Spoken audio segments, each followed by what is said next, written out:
Et oui, le 24 juillet 2016 en France, c'était la sortie phare du jeu Pokémon Go.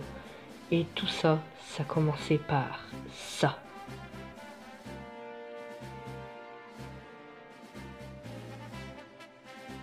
Et oui, donc 3 équipes que j'ai sous les yeux, donc voilà, je vous les affiche.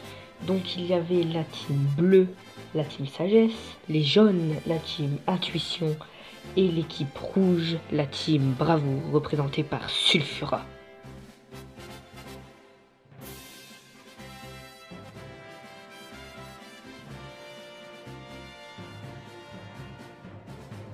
Et oui, je parle de Salamèche, Bulbizarre et de Carapuce.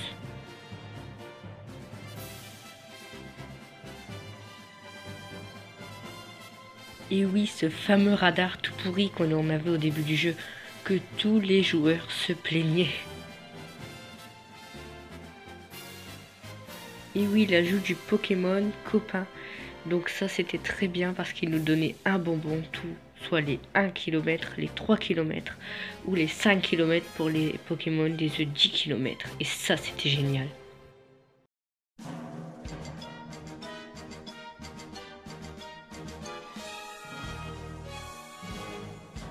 Et oui, le tout premier event de Pokémon Go, l'event d'Halloween. Avec donc on trouvait beaucoup plus de tous les Pokémon qui sont affichés tels que Nosferatu, Spectrum, Phantominus, Soporifique, Hypnoman, Nosferati et leurs évolutions et tout ça, ainsi qu'Osley et Ossature qui étaient une surprise. On avait aussi beaucoup de bonbons et ils étaient doublés, attention, au lieu d'avoir 3 bonbons, on en avait 6. Quand on revendait un Pokémon, au lieu d'avoir un bonbon, on en avait 2. Et dans les œufs, admettons, si on devait avoir 21 bonbons, on en aurait eu 42. Et ça, c'était le meilleur event. Vous vous souvenez de lui? Le numéro 132 du Pokédex, tellement galère à trouver que personne n'y arrivait. Avec toutes ces théories, appuyer 132 fois sur sa case ou quitter 132 fois un combat face à un Rattata pour qu'il apparaisse. Toutes ces théories un peu folles. Et ensuite, ce fameux jour du 23 novembre, on nous l'a enfin dévoilé. Il se cachait sous d'autres Pokémon.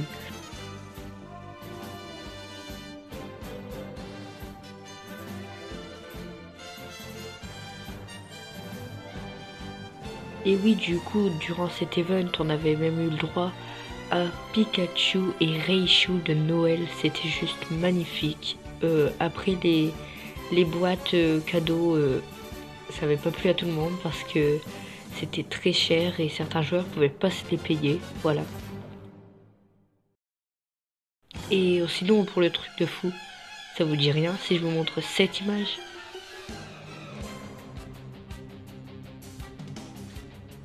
Ah bah si, bien sûr, là ça vous revient. Hein. Les bébés Pokémon, le fameux ajout pour Noël, le gros cadeau, ça avait plu à tout le monde. Mais encore des râleurs avaient trouvé prétexte qu'il fallait toute la 2e génération et pas que les bébés Pokémon. Mais c'était la plus grosse mise à jour pour l'instant, je pense, depuis le début du jeu.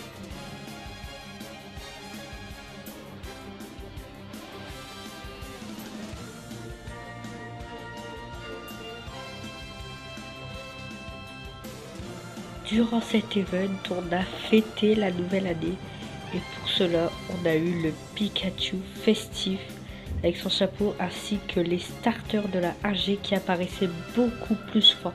Et ça, c'était la bonne nouvelle pour ceux qui n'avaient pas de évolution. Tant qu'à faire, vu qu'on continue sur la lancée des events, du 8 février au 15 février 2017, il y a eu l'event de la Saint-Valentin. Et ça a été l'un des meilleurs events car on trouvait tous les Pokémon qui pouvaient être roses tels que les Flagados, les Porygon, les Levénard, les Excellang, les Ramolos, enfin tout ce genre de Pokémon. Donc pour ceux qui les avaient pas, comme les plus rares pour Porygon, Excellang et Levénard, c'était une excellente nouvelle cet event, il était juste nickel. Alors l'annonce de la 2G, ça a été l'annonce la plus attendue depuis le début du jeu. Parce que les joueurs ils commençaient vraiment à se lasser et en plus cette génération là elle est juste topissime. Genre il Il y a des Pokémon super stylés, il y a Noctali, Germignon, Capuma, Feuforel, Faran, Girafarig, j'en passe encore, on pourrait aussi citer Démolos. C'est vraiment une génération de malades, de malades, de malades. Et donc là très récemment on a eu l'événement aquatique, donc dans lequel on a pu voir popper très souvent les deux starters du type eau, Carapuce ainsi que Calminus. On a pu voir aussi l'apparition de Magikarp très fréquemment, ainsi que l'eau-classe qui popait plus souvent dans certains endroits.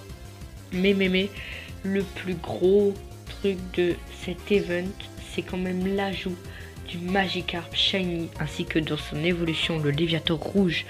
C'est un truc de malade.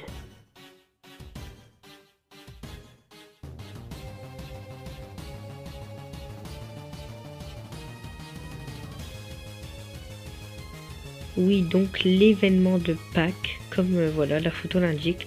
Donc si on en croit cette image, on aurait l'un des 3 légendaires, donc correspondant à notre team de départ, dans un œuf, qu'un Pokéstop nous aurait donné, voilà. Donc ce serait obligatoire qu'on ait un des 3 légendaires, voilà. Et donc ce serait bien aussi que l'on ait un incubateur gratuit par jour, comme ça nous permettrait de faire éclore plus d'œufs. Donc les œufs, Pâques et tout ça, voilà. Ben pour moi ce serait nickel. Donc sur ce, j'espère que cette vidéo sur Pokémon Go vous aura plu. Donc moi je vais vous laisser. Bye bye.